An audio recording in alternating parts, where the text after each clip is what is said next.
Allahu Allahu Allahu Allah. Bagaimana cara khusyuk dalam sholat?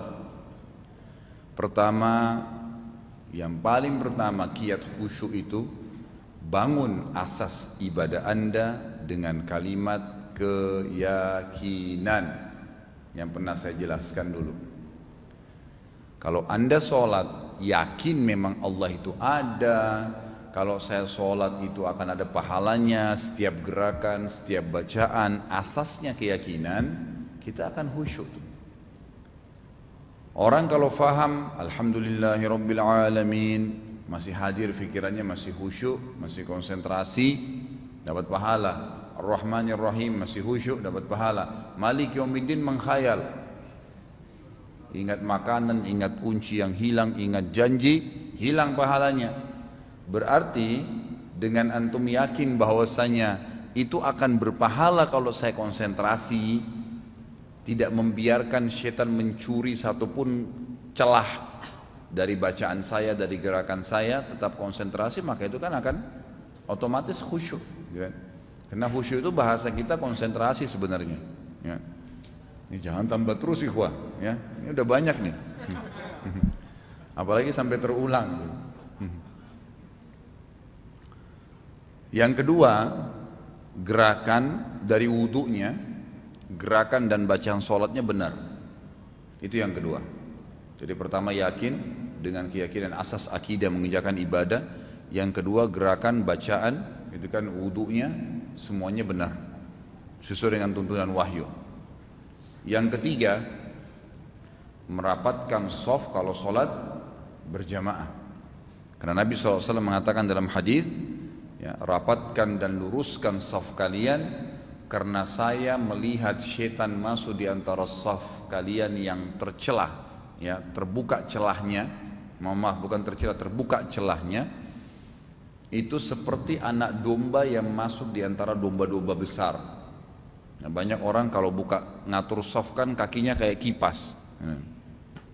Nah, yang benar itu tumitnya antum buka. Ya, ini. Jadi kaki kita sejajar begini. Jangan gini ya. Kalau kita buka begini, maka teman juga di sebelah buka begini, nanti ada celah antara tumit saya dengan tumit dia. Tapi kalau tumit antum buka dan patokannya shaf itu adalah pundak, jadi nggak usah terlalu besar, jangan juga kecil.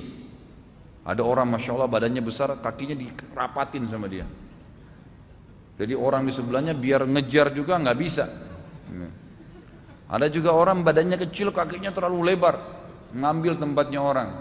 Gak usah. Patokan shaf itu hanya pundak, sejajar dengan pundak kita. Kemudian tumitnya dibuka. Kata para sahabat dalam hadis yang sahih, kami di zaman Nabi SAW kalau sholat sudah diiqomahkan, maka tumit-tumit kami bertemu. Buka, teman di sebelah juga buka, spontan tumitnya akan ketemu, gitu kan? Maka membuat kedua betis kami bertemu dan membuat kedua pundak kami pun bertemu. Jadi nggak ada celah. Nah itu kalau kita membuat celah, syaitan masuk di antaranya dan pasti mengganggu konsentrasi, otomatis. Gitu kan? Belum lagi memang ada celah-celah lain. Sama juga tidak, maksudnya celah lain ini Nabi SAW mengatakan celaan bagi orang yang tidak ngatur shaf, ya. Kalian harus meluruskan, merapatkan shaf kalian atau Allah akan, ya, memasukkan dalam hati kalian perselisihan di antara kalian, ribut nanti, gitu kan? Dari shaf sholat tuh. Sisi yang lain, antum juga kalau sholat berjamaah kayak di masjid sini ikhwah, patokan shaf itu harus tumit. Maksudnya selain tumitnya tadi dirapatkan, dibuka ya kakinya. Jadi kalau antum mengatur shaf nih, telapak kaki si A besar misalnya, telapak kaki si B lebih kecil.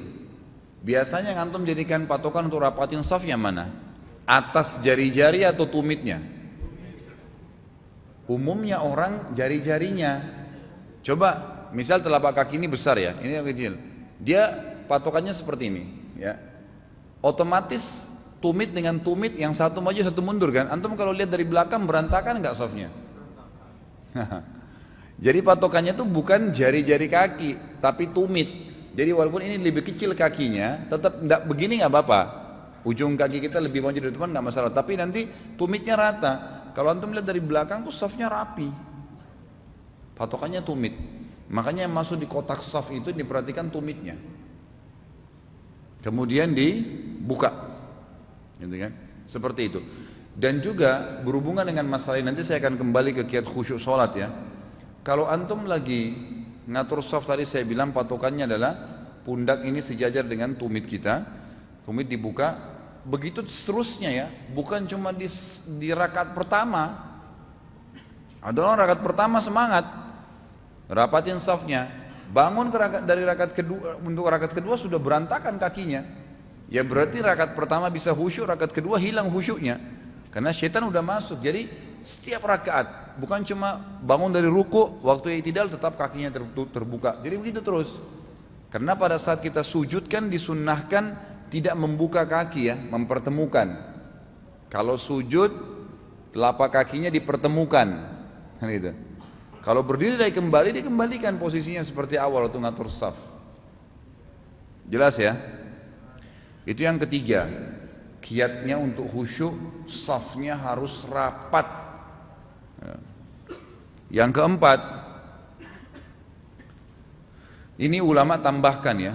Yang keempat ini, kalau sudah mengerjakan 3 kiat tadi masih saja, maka ikuti hadisnya Utsman bin Abi Mad'un radhiyallahu anhu. Sahabat Nabi yang mulia ini mengatakan kepada Nabi SAW, ya Rasulullah, beliau sudah yakin Allah itu ada, Rasulullah adalah utusannya, keyakinannya sudah dibangun, ibadahnya dibangun di atas keyakinan. Beliau juga wudunya, sholatnya, gerakannya, bacanya sudah seperti yang Nabi SAW ajarkan, kan gitu.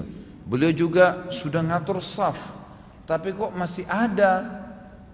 Kadang-kadang beliau hadir, kadang-kadang lupa. Beliau mengatakan kadang-kadang saya lupa ya Rasulullah, kayak ada gangguan.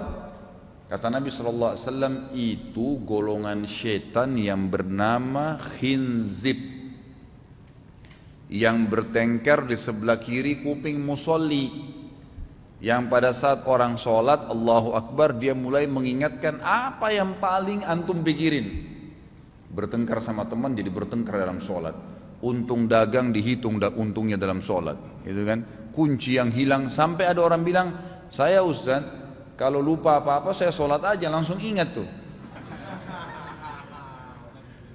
Pak Yoyo paling besar tawanya nih, tahuan nih. Jangan sampai gitu, karena itu tidak khusyuk, itu berarti tidak ikhlas karena Allah, karena mau cari barang.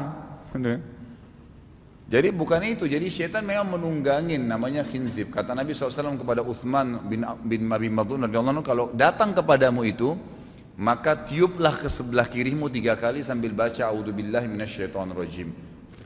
Ditiup ya, jangan meludah. 3 kali. Kata Utsman bin Abi Mad'un radhiyallahu anhu, ya, setelah aku lakukan tidak ada lagi was-was syaitan itu datang kepadaku. Kalau ada di antara antum bilang, saya sudah tiup Ustaz 3 kali tapi masih tidak konsentrasi juga. Coba lihat 3 poin yang pertama. Perhatikan saf antum. Antum sudah bangun di asas keyakinan belum kalau Allah lihat antum nih kalau sholat? Kan itu. Wudunya tadi sudah benar belum? Gerakan dan bacaan sudah benar belum? Kalau benar-benar juga sudah benar tapi masih saja ya antum sudah betul di atas keyakinan, benar-benar tadi sudah bacaan wudunya, sholatnya, gerakannya sudah benar. Kemudian juga antum tadi apa yang ketiga? Safnya sudah benar. Antum juga masih rasa terganggu lalu antum lakukan hadis Utsman bin Abi Mad'un radhiyallahu anhu tadi, meniup seperti masih juga tidak, maka ini kiat yang terakhir, yang kelima. Kata ulama berarti dia masih punya dosa yang menghalangi kehusyuan antara dia dengan Allah. Perbanyak istighfar. Perbanyak istighfar, karena itu termasuk dosa bisa menghalangi kehusyuan. Allahu a'lam.